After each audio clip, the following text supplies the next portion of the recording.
Communication. We are going to be talking this morning about communicating. Communication, and in this case, miscommunication, is a very, very powerful thing.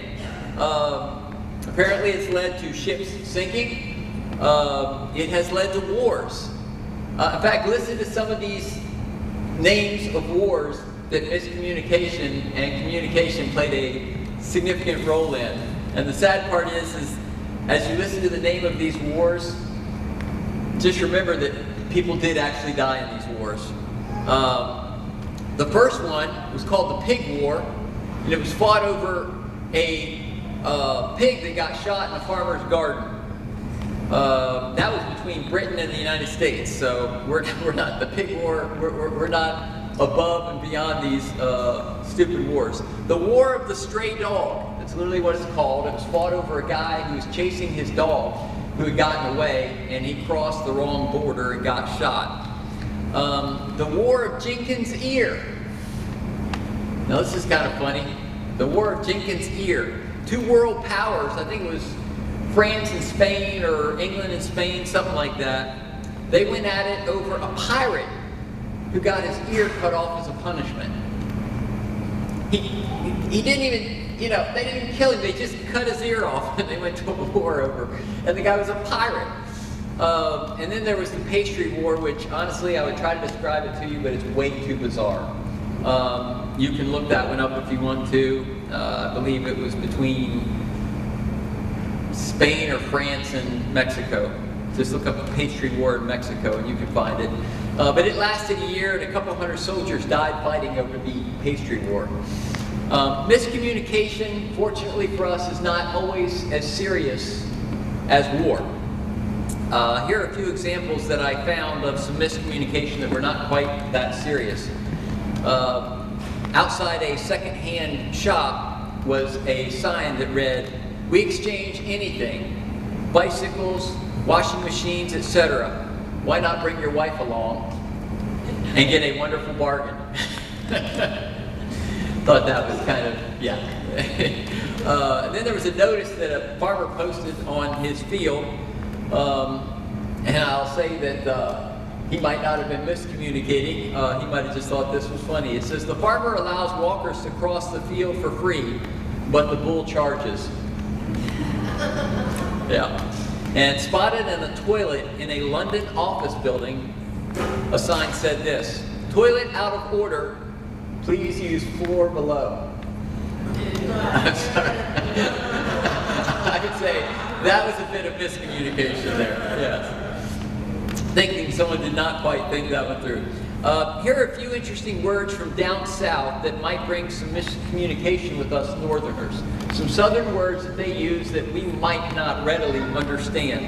But I will put them in context for you, and I think that will make some sense.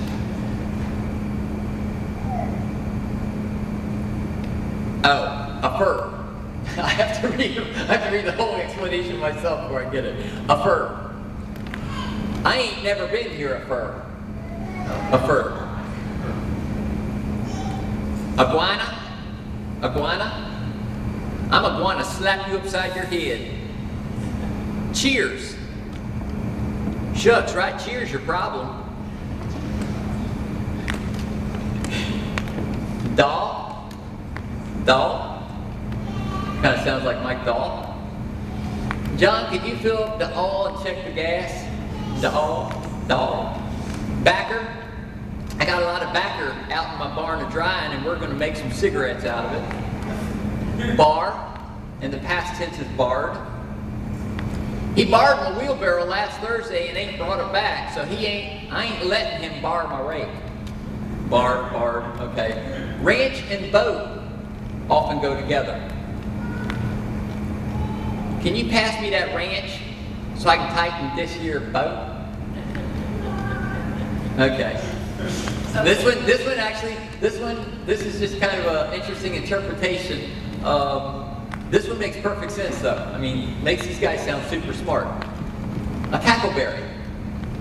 Anybody know what a cackleberry is? Anybody? You do? Oh, I told you. Yeah, okay. A cackleberry is an egg Doesn't that make perfect sense? A chicken, cackle, berry, egg. Okay, cackleberry. That one strange but made sense. Is what we breathe, y'all. Farm. I drive a Chevy. I don't like them farm cars. Fixin'. I'm a fixin' to whip on you, boy. Fur piece. We got a fur piece yet to drive home. Hain't. There ain't a single good thing about that boy. Hern. I don't know why she's driving that car.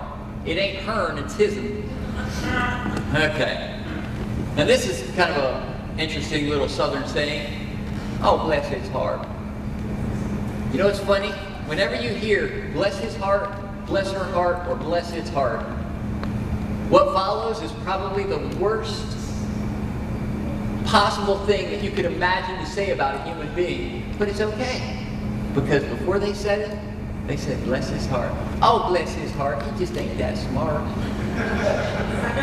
Oh, bless his heart. He was never very pretty. Oh, bless his heart. Yeah. If you say bless his heart in front of it or bless his heart, any insult can be gotten away with if you're down south. No offense. Yeah. No offense. But this is a little, they find better ones. Now, here's one that I actually heard down in Kentucky that left me wondering what they actually meant and kind of cracked me up at the time. My blood aunt actually said this. Y'all go up the holler and fetch field and rock that dog home before you go. She actually rocked that dog home. Had anyone ever heard of that before? Outside of maybe me saying it? In jest. Rock that dog home. In case you're wondering what that means take the rock and crack the dog upside the head and send it home. Okay. Communication can be just a crazy thing. And even when you understand the language someone is speaking, sometimes you still don't know what they're talking about. In 1999, one team of Lockheed Martin engineers used the English system of measurement, while the rest of the crew used the metric system for a Mars orbiter. The use of the two different measurement systems prevented the spacecraft's navigation coordinates from being transferred from a spacecraft team in Denver to a lab in California. The orbiter was then lost in space, and NASA was out $125 million. What started as just a small communication glitch kind of escalated there. And I started thinking, I thought, you know, what creates all of these miscommunication problems? Where did it all start from? And that's where we're going back. We're still walking through Genesis, and this morning we are in Genesis chapter 11. And we are going to start with verse 1, and we're going to read the story where all of our miscommunication kind of had its origin. Genesis chapter 11, starting with verse 1. At one time, all the people of the world spoke the same language and used the same words. We don't even do that with husbands and wives, do we? Okay. As the people migrated to the east, they found a plain in the land of Babylon, or Babylonia, and settled there. They began saying to each other, let's make bricks and harden them with fire. In this region, bricks were used instead of stone, and tar was used for mortar. Then they said, come, let's build a great city for ourselves with a tower that reaches into the sky. This will make us famous and keep us from being scattered all over the world. But the Lord came down to look at the city and the tower the people were building. Look, he said, the people are united. They all speak the same language. After this, nothing they set out to do will be impossible for them. Come, let's go down and confuse the people with different languages. Then they won't be able to understand each other. In that way, the Lord scattered them all over the world, and they stopped building the city. That is why it was called Babel, or Babylon, because that is where the Lord confused the people with different languages. In this way, he scattered them all over the world. What an amazing statement to come from God. He said, that when they spoke the same language and they were united, nothing they set out to do was going to be impossible for them. And I thought, can the ability to communicate effectively, can it really be that powerful?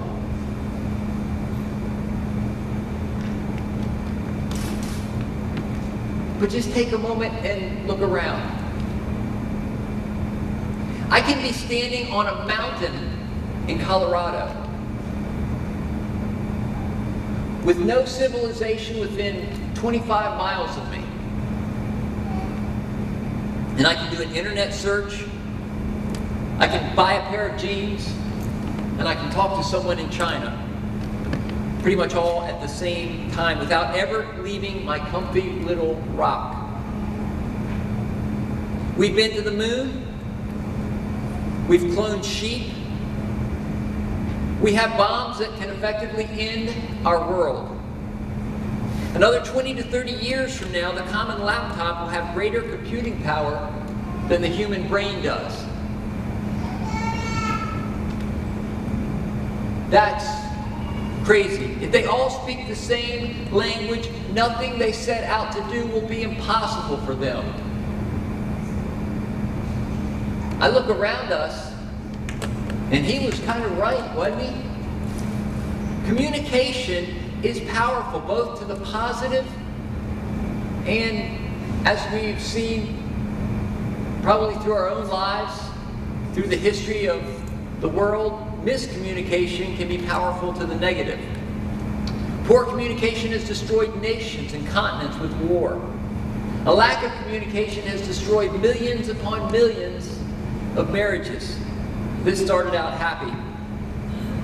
An improper use of communication has destroyed families and left people hurting for entire lifetimes. But it's also been the healer of nations and continents, in marriages and families, in broken hearts and souls. The writer of Proverbs tells us that life and death are in the power of the tongue. Communication is powerful. God chose to put his own power behind his word. Jesus in 1 John is referred to, or excuse me, in John 1, not 1 John, but St. John 1, is referred to as the Word. And that Word became flesh and dwelt among us. And that same Word was the Word that in the beginning was the Word. The Word was with God. The Word was with God, and the Word was God. The same was with God in the beginning, and by him all things were created. Communication is powerful. The disciples said that Jesus' words led to eternal life. And Peter tells us that we are birthed through the Word of God. The Bible says that faith comes by hearing, and hearing by the Word of God, and that's how we come to Christ. And it also says, how can they believe if they haven't heard the good news? Communication is very, very powerful. It's always been the greatest tool of the most powerful men in the world. Consider Hitler. How did Hitler get where he got? Have you ever seen him doing his speeches? He was a great communicator. And across the little, whatever that waterway is there was Churchill on the other side. Churchill was a great communicator. He kept his nation together and kept everyone's hopes going positively in a horrible, dark time, and eventually carried the day through it. Or let me ask you this: how did Barack Hussein Obama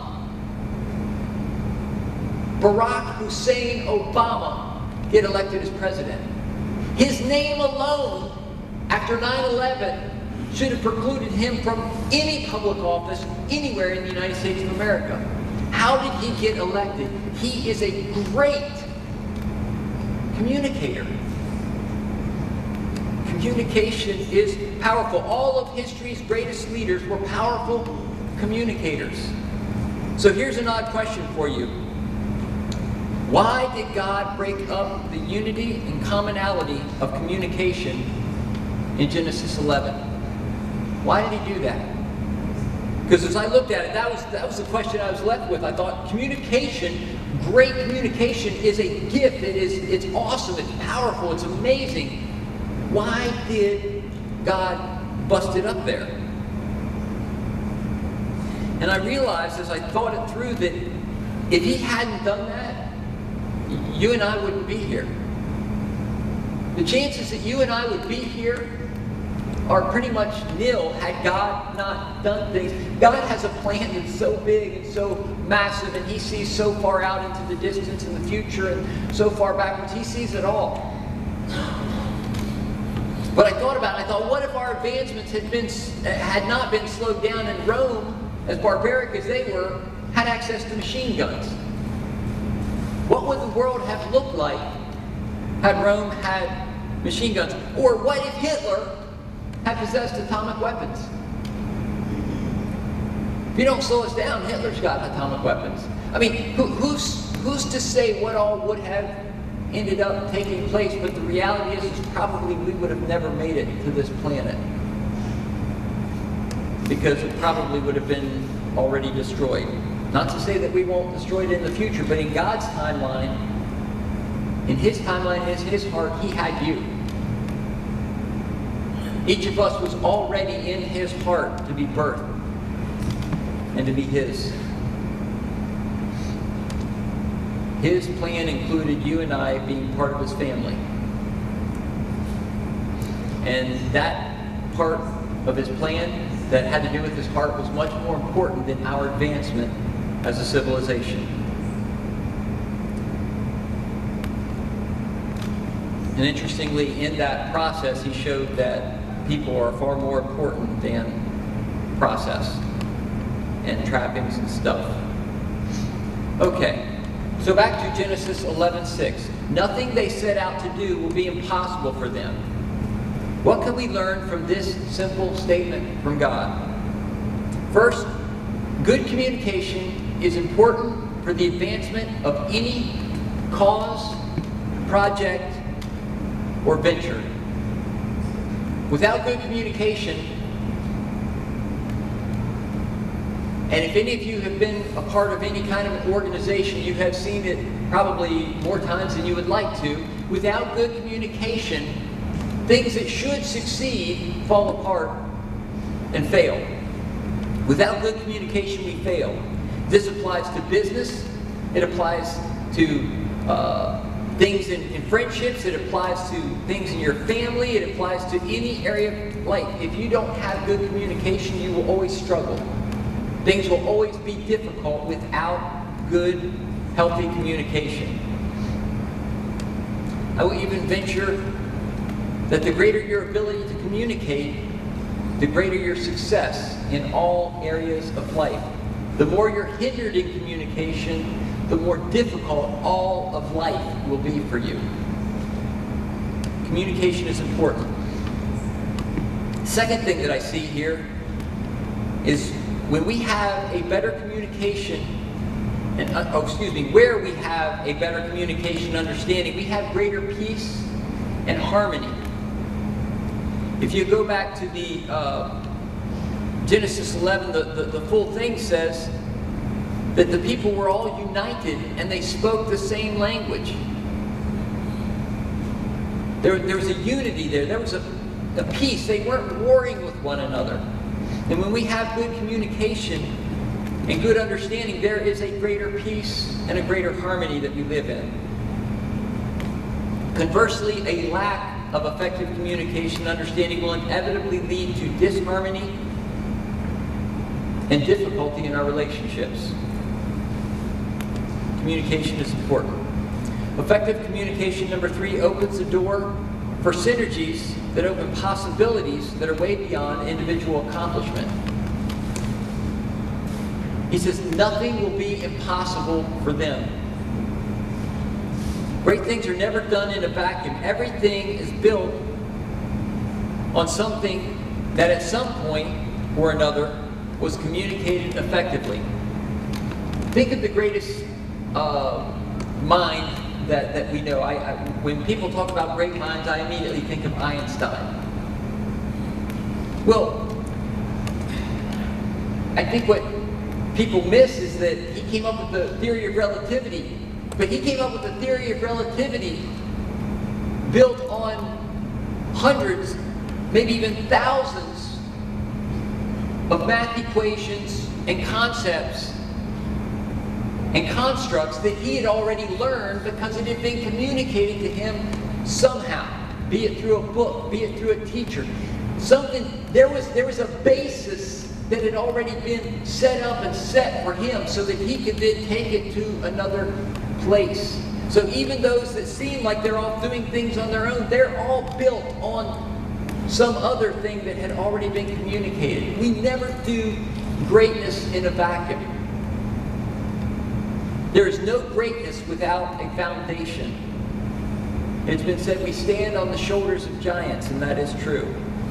Communication opens the door for synergistic achievement way beyond any individual achievement. So communication is a very powerful tool in our lives. But here's the million-dollar question. Because all of us sit and we communicate on a regular basis. Whether we're good, whether we're bad, etc., we're all communicators. The question seems to me to be, how do I become better at communicating? Not how just do I communicate, because anybody can communicate, but a lot of it's just poor. A lot of it is just ineffective and poor communication. So how do we become better as communicators and start opening up the world that I believe that God has for us? Jesus was in fact, Jesus was considered the master communicator. And as I go through some of the points that we can grow in our communication skills, you'll see that there's a reason he was considered the master communicator. How do we become better communicators? Well, first, I would say we become better communicators by learning first and foremost to listen. First and foremost, to listen. I want to share some quotes with you. Any problem, big or small, within a family always seems to start with someone not listening. That's from Emma Thompson. Any problem, big or small, within a family always seems to start with someone not listening. Think about that. Think about your own family and the dynamic. That's generally the case. I'm having trouble reading my own handwriting. One of the most sincere forms of respect is to actually listen to what another person has to say. One of the cool things about Jesus is people would cry out, "Jesus, Son of David, have mercy on me," and everyone would say, "Shut up, be quiet." And Jesus would stop what he was doing, and he would go and he would listen to them. He would sit down and say, "What do you need?"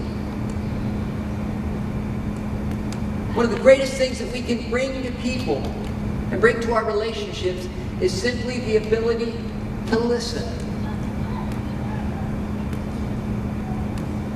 Ralph Nichols said, "The most basic of all human needs is the need to understand and to be understood. The best way to understand people is to listen to them." It's one of our most basic needs. One of the greatest things you can do for the people around you is simply to listen to them. The second thing that we can do, I think, to become better communicators is to develop what I would call a toolbox for communication. And the first process that I would like to throw into that toolbox is what Gary Smalley refers to, and I'm sure someone referred to it before him, as drive-through communication. How many people have been through a drive-through and ordered something to eat? Pretty much everyone here, right? You go and you say, "I want a hamburger, some fries, and give me a large drink." They come back. Is that correct? And you're like, "What?" But proper drive-through communication should be, "I want hamburger, fries, and a Coke." And they come back and they say, "I have here that you want a hamburger, fries, and Coke." And you say, "Yes, that's what I want." Boom, drive-through communication. Put that in the context of a husband and wife. Honey, it seems to me like we're having trouble in the area of finances. You think that I'm spending too much money. Is that what I hear you say? At which point, she will respond, yes, that's exactly what you hear me saying. Stop spending the money. Or she'll say, no, that's not at all what I'm saying. What I'm saying is, and then she'll say that, and then you can repeat what she just said in a way that makes sense to you and make sure that you guys are on the exact same page. Drive-through communication, one of the most basic of all communication skills, but it's something that you can readily do in all of your relationships that will make all of them better.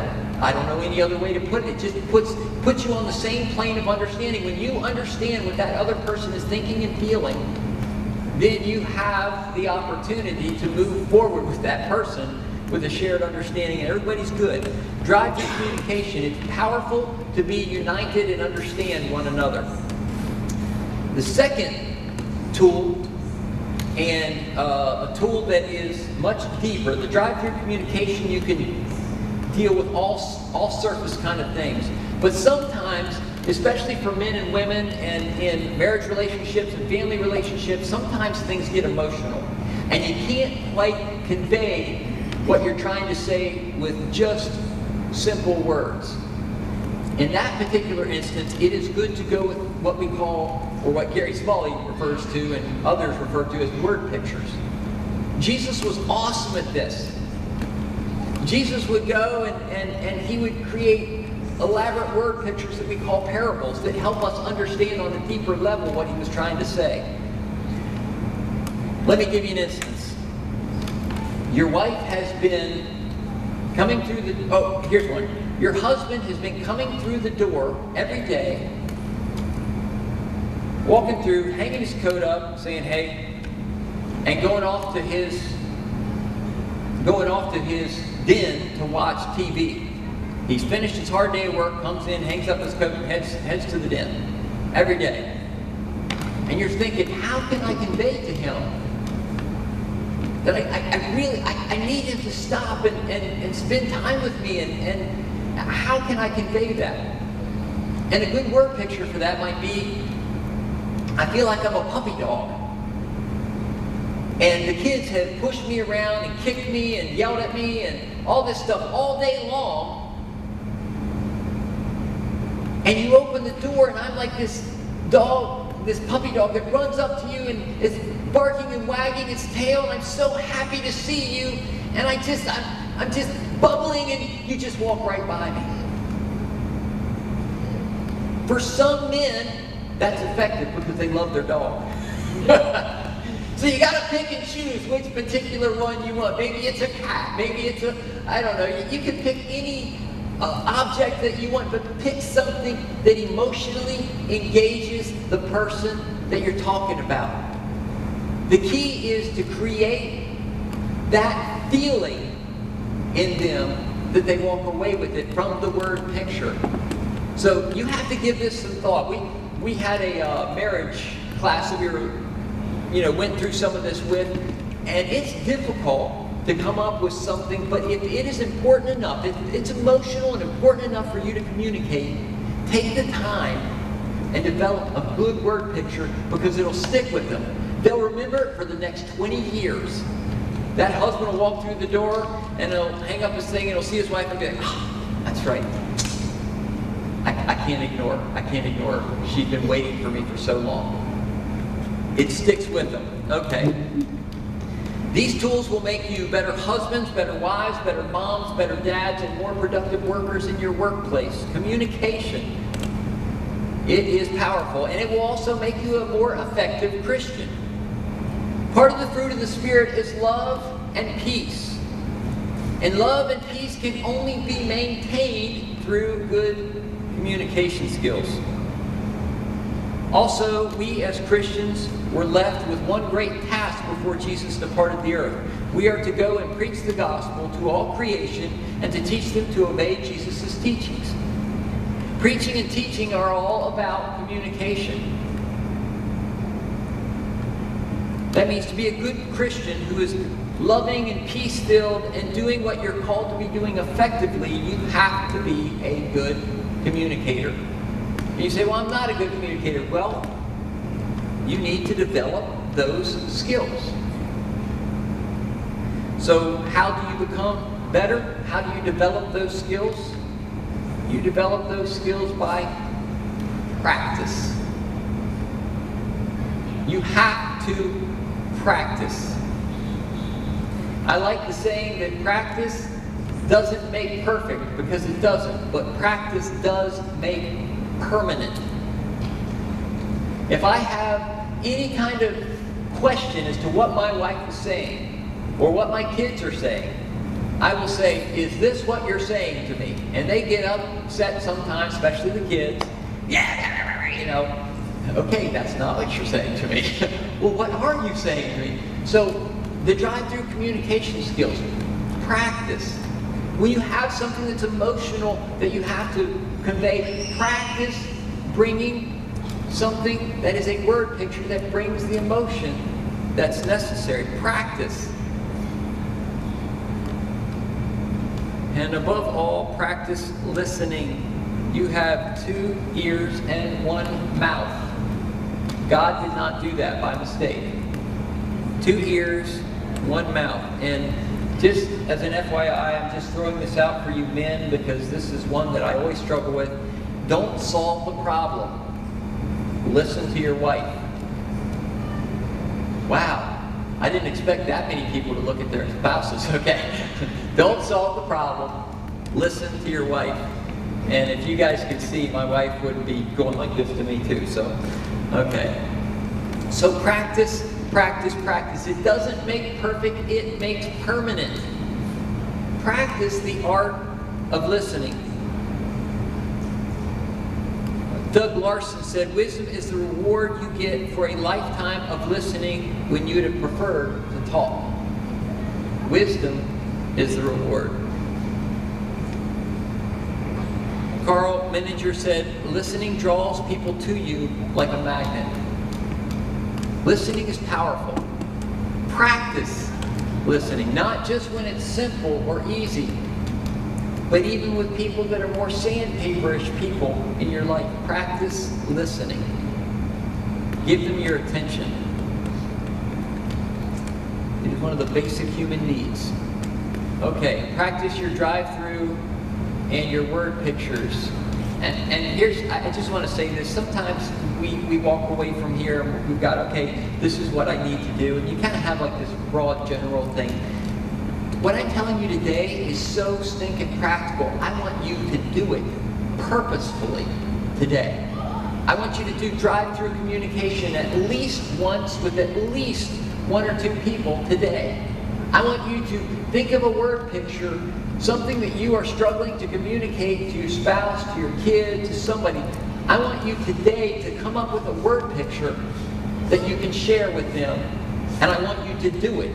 I want you to share that word picture so that you can better grasp what's going on, and just get the feel of doing it, because practice will make permanent for you. And practice listening. It will give you a better home life. It will give you a better work life. EQ is far more important than IQ in your long-term learning. Practice. And it will make you more useful to God. Become an effective communicator. Practice listening. Practice your drive-through communication. And practice your word pictures. Become powerful and effective at communicating. Because in the end, we are here to communicate God's word and God's glory to this earth, and we can't do it if we are poor communicators. Let's pray.